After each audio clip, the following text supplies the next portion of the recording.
Have you ever felt that silence? The one that comes right after you've finished explaining something incredibly important to you. You've just laid out a piece of your soul, carefully chosen your words, described the colors and shapes of your inner world, and you look at the other person, and you see it. A polite nod, a blank stare, or worse, a piece of advice that shows they didn't just miss the point. They missed the entire universe you were trying to show them. It's a quiet, sinking feeling. A feeling of shouting into a deep well and not even hearing an echo.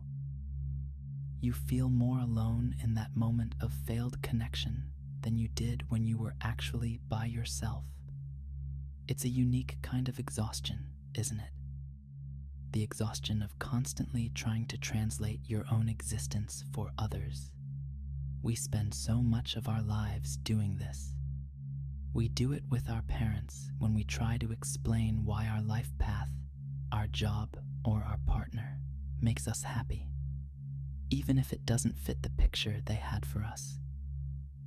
We do it with our friends when we try to share a profound realization we had at 3 a.m, and it just comes out sounding like a strange dream. We do it with our partners, trying to build a bridge of words to the exact place where a hurt lives inside of us. And with every failed attempt, a little part of us shuts down. We learn to edit ourselves. We start giving the simplified version, the one that's easier to digest, even if it's not true. We stop talking about the things that truly move us because the effort of translation is just too great, and the disappointment of being misunderstood is too sharp.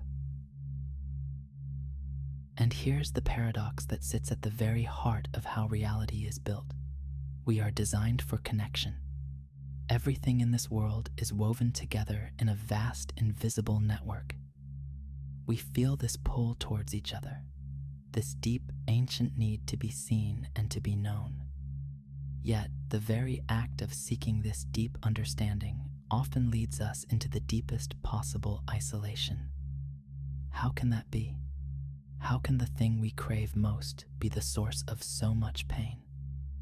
It feels like a cruel joke in the design of things, but it's not a joke, and it's not a flaw.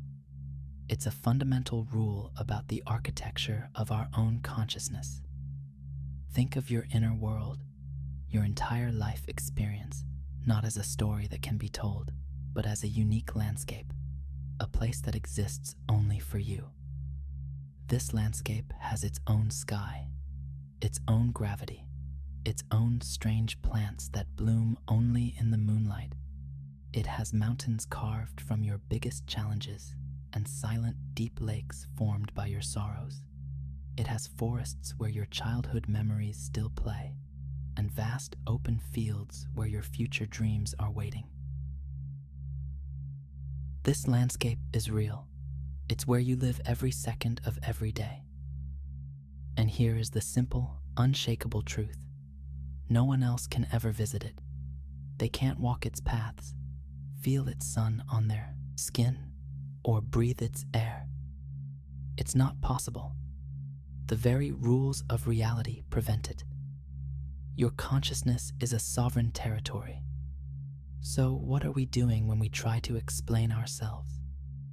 We are standing at the border of our world, trying to hand someone else a perfect, detailed map of our entire landscape. We draw the rivers, we label the mountains, we try to capture the exact shade of the sunset. But they can't use the map. To them, it's just lines on a piece of paper. They can't feel the steep climb of the mountain you've labeled grief, and they can't taste the water from the river you've named first love. They are standing in their own landscape, looking at a drawing of yours. The suffering, the endless exhaustion comes from this one single misunderstanding. We believe the goal is to get them to see our world exactly as we see it. We get frustrated when they can't. We feel unseen, unheard, and unknown. We think it's a failure of our ability to communicate, or a failure of their ability to listen.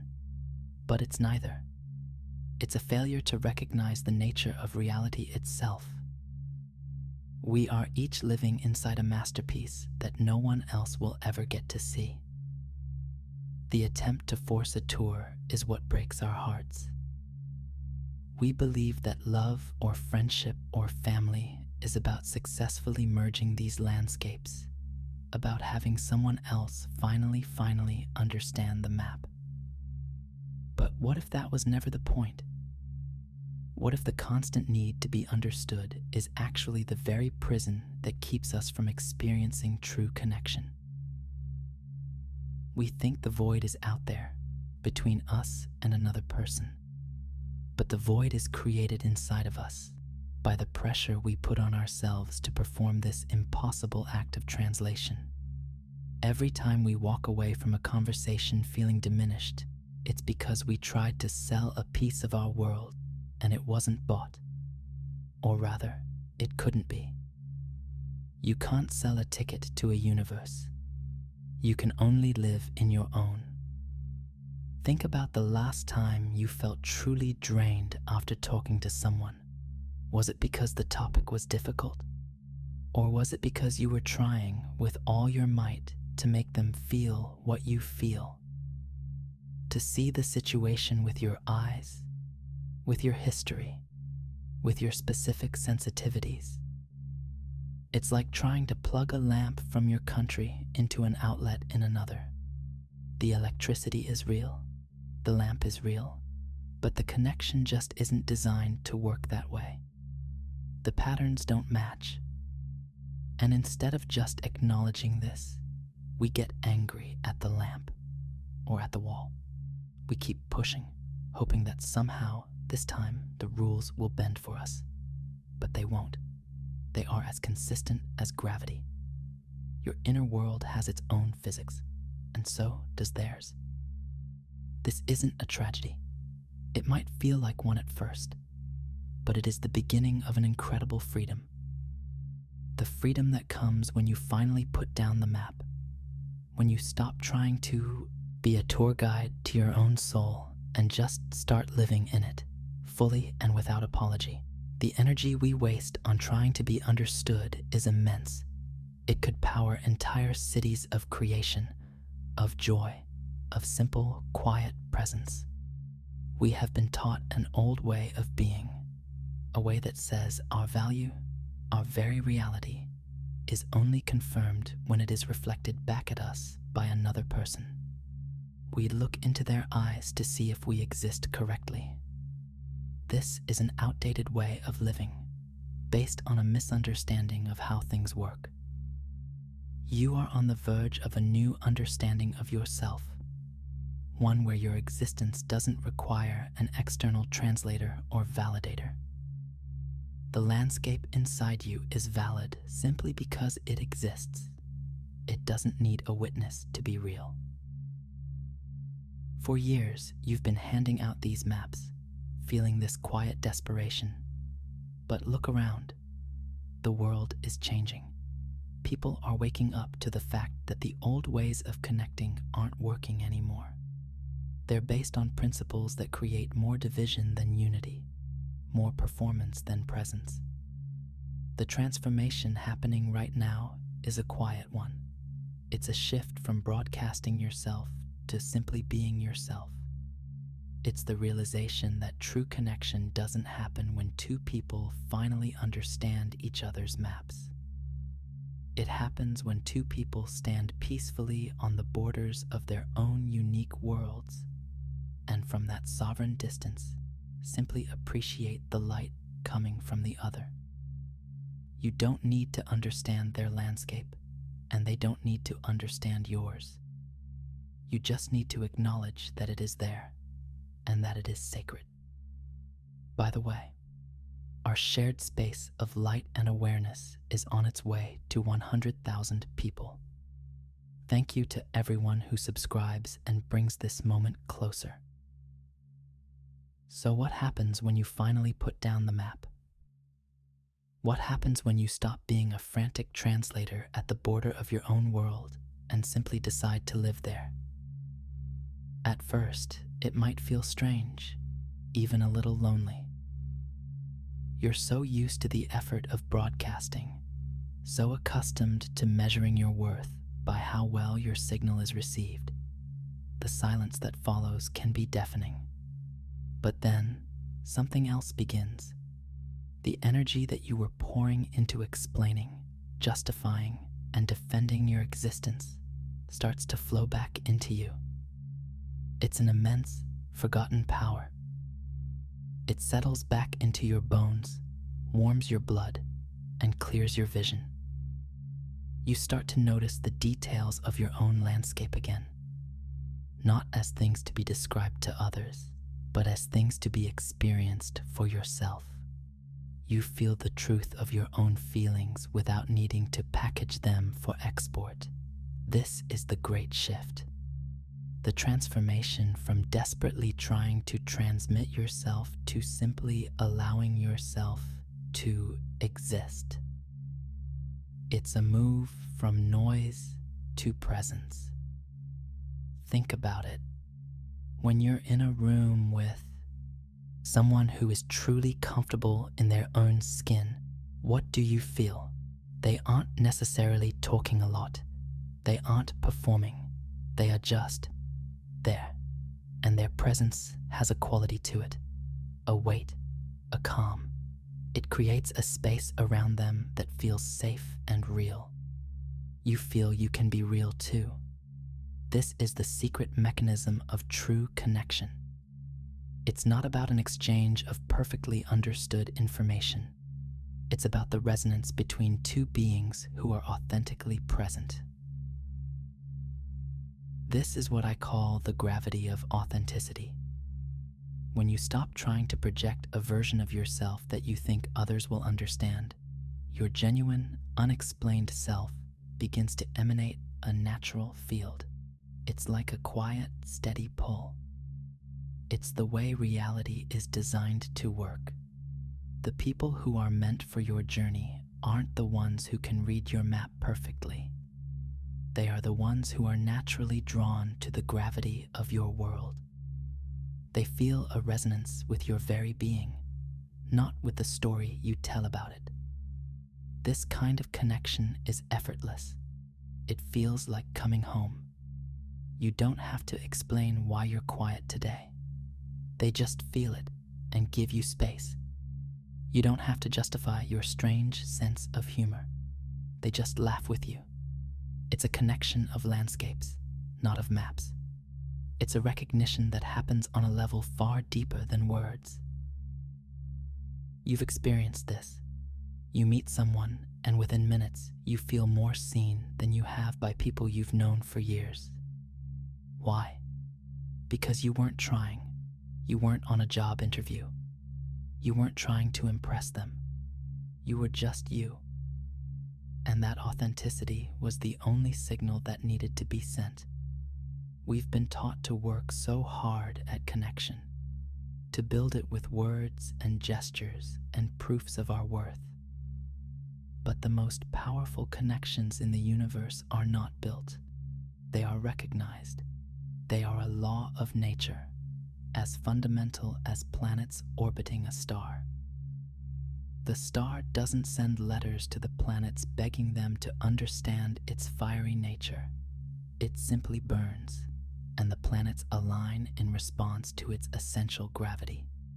Your only job is to burn, to be authentically you. The right things and the right people will find their orbit around you naturally. This brings us to the final, most liberating step in this whole transformation. It is the practice of becoming your own witness. For so long, we have outsourced this job. We have looked into the eyes of others for confirmation that our experience is real and valid. We tell someone we're hurt, and we wait for their reaction to tell us if our pain is justified. We share a moment of joy, and we watch their face to see if our happiness is acceptable. We are constantly looking for a mirror. But the freedom comes when you realize that you are the only one who needs to understand your experience for it to be 100% valid. You are the landscape, and you are also the one who walks it. You are the sky, and you are the one who sees it. The need for an external witness simply dissolves. Your feeling becomes the final authority. When you start to live this way, your entire life changes. Decisions become simpler. You no longer have to poll your friends and family to know if a choice is right for you. You can feel the answer inside your own being. The yes or no is clear because it's not being filtered through the question of, but how will I explain this to them? You learn to trust that inner knowing above all else. You can enjoy a piece of music, a book, a new hobby, without needing anyone else to approve of it or share your passion. Your joy is self-contained and complete. You can also sit with your own sorrow, your own confusion, your own anger, and know that it is a valid part of your landscape. It doesn't need to be fixed or explained away. You can simply be with it as its sole, compassionate witness. This is true self-possession. It's the moment you stop seeking asylum in the opinions of others and claim the sovereignty of your own soul. The old architecture of reality was built on external validation. Your family, your tribe, your community told you who you were, and you believed them. But that way of living is crumbling. The transformation we are all living through is an inside job. It is a mass reclaiming of inner authority. It's about realizing that you were born with a perfect, unbreakable guidance device inside of you. Your feelings, your intuition, your sense of what is true for you. That is the only compass you will ever need.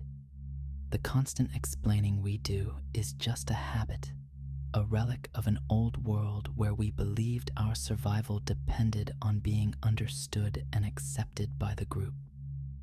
But we are entering a time where our thriving depends on our ability to understand and accept ourselves. This is the new ground of being. This is the freedom you've been searching for in other people's eyes. It was never there. It was always waiting inside you. The quiet power of just being, unexplained, untranslated, and completely, sovereignly you. The need to be understood was the cage. Simply existing is the key. If this video changed something in you, write in the comments, "My existence is not for translation." Write it as your promise. Nobody